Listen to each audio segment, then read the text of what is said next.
The famous Black Hawk was a Sauk Fox chief who fought alongside Tecumseh in the War of 1812. Black Hawk grew up on the shores of the Rock River in northern Illinois. The trouble started in 1804 when William Henry Harrison negotiated a treaty with 3 chiefs of the Sauk Fox, but not Black Hawk. In return, the Indians got a small amount of money and a written promise that they could keep hunting in Illinois and plant their corn there until it was ready for settlement. Harrison probably knew the promise would never be kept. The plan was to remove the Sauk Fox to Kansas as soon as possible. Black Hawk returned from Iowa to the Rock River Valley of Illinois every spring to plant his corn, until 1930 when he found white settlers occupying his land, in direct violation of the treaty. The whites had taken over Indian cornfields and plowed new fields on the graves of their dead. The next year, Black Hawk found even more white settlers on his land and warned them that they had to leave or they may be killed. After Black Hawk's young warriors raided cabins up and down the valley, a steamboat with artillery was sent into the area. Black Hawk was forced to accept a supply of corn and leave, but the corn was so small he was forced to return and steal corn from his own fields to survive. In 1832, Black Hawk brought 500 or 600 warriors back to reoccupy his lands, but he was soon marching across Illinois, pursued by 1,600 soldiers under the command of future President Zachary Taylor. The first battle came at Stillman's Run, when 270 Illinois militia fled in panic when Black Hawk's warriors arrived. 12 militiamen were killed, making a stand on a small hill. The rest fled back to Dixon Ferry, where Captain Abraham Lincoln was among those who buried the dead. Captain Lincoln never killed an Indian, but he did save the life of one. It was an old man who wandered into camp one day, harmless and bearing a military pass, which meant nothing to the soldiers. They were ready to kill him simply because he was an Indian. Lincoln moved quickly to the old man's side. "Men, this must not be done," he said. "He must not be shot and killed by us." "You're a coward," one of the soldiers called out. "If any man thinks I am a coward, let him test it," Lincoln answered quietly. "You're bigger and heavier than we are," someone else said. "You can guard against that. Choose your weapons," Lincoln said. There was no further argument. In addition to future Presidents Lincoln and Taylor, was Jefferson Davis, future President of the Confederate States of America, who met his wife, Taylor's daughter, and married her against his will. Also on the American side was explorer Zebulon Pike, future Wisconsin Governor Henry Dodge, the son of Alexander Hamilton, the son of Daniel Boone, and Chief Oshkosh. Soldiers pursued Black Hawk's warriors into Wisconsin near Beloit, past a burned Indian village, and finally met at the Battle of Wisconsin Heights.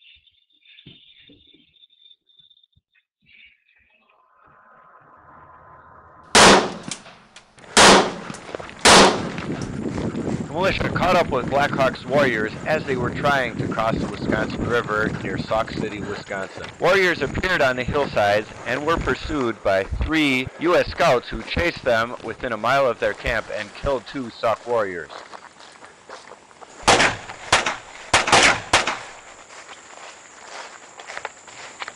Future Governor Dodge dismounted his troops and ordered them to advance to higher ground. Black Hawk's warriors moved toward the militia, and when they were within 30 yards, the militia and its allies opened fire.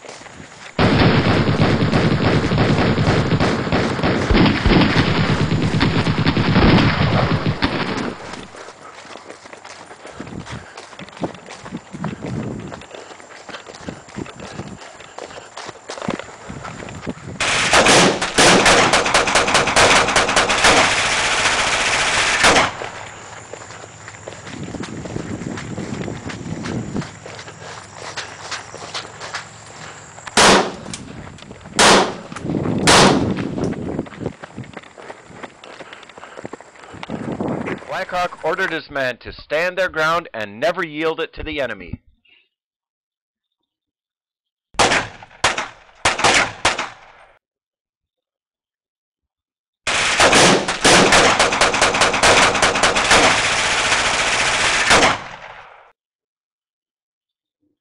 Black Hawk's strength saved the lives of most of the Saucon Fox at Wisconsin Heights that day.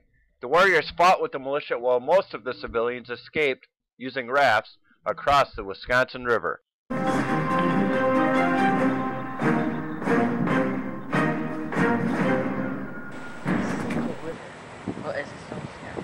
Black Hawk and his band of men, women, and children fled across Wisconsin to the Mississippi River, where they were caught at the Battle of Bad Axe. Here they were trapped between 1,600 of General Atkinson's men on land and the gunship Warrior with a 6-pound gun loaded with canister and several soldiers with muskets. Hundreds of Black Hawks, women and children who had traveled so far were driven into the water and picked off by sharpshooters who appeared to enjoy the sport. The Americans lost 27 men. The Indians lost at least 200, but probably more. Black Hawk surrendered, and Lieutenant Jefferson Davis took him on board the steamer Winnebago in chains. Black Hawk was taken to Washington, D.C. to meet President Jackson as a captive, later became a celebrity, and lived out his life in Iowa. Chief Oshkosh of the Menominee sold 4 million acres for $700,000, about 17 cents an acre. This land now includes the cities of Appleton, Neenah, Oshkosh, Wausau, Wisconsin Rapids, and Stevens Point. Eventually, all native land was ceded, and tribes were moved to reservations across Wisconsin. During the Black Hawk War, lead mining was very important in southern Wisconsin. Some of these operations were shut down during the Black Hawk War so that workers could go and fight.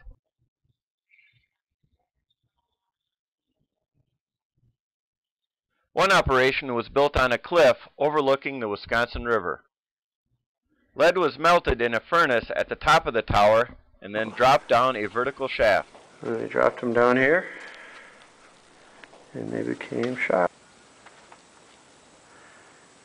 So, this is where the 60-foot wooden tower ends, but then it goes down 120 feet into the ground and comes out down there. After dropping 60 feet through the wooden shaft, the lead continued 120 feet through a tunnel carved through the sandstone straight down. At the base of the cliff, a tunnel was dug to the bottom of the shaft where the lead shot dropped into cold water and formed bullets. Oh, we're going in there. Should we go back and get lights, or should we go in? I think we should go in. All right. Oh dear. See it over there. Here is where a perfectly round lead shot dropped into water after falling 180 feet.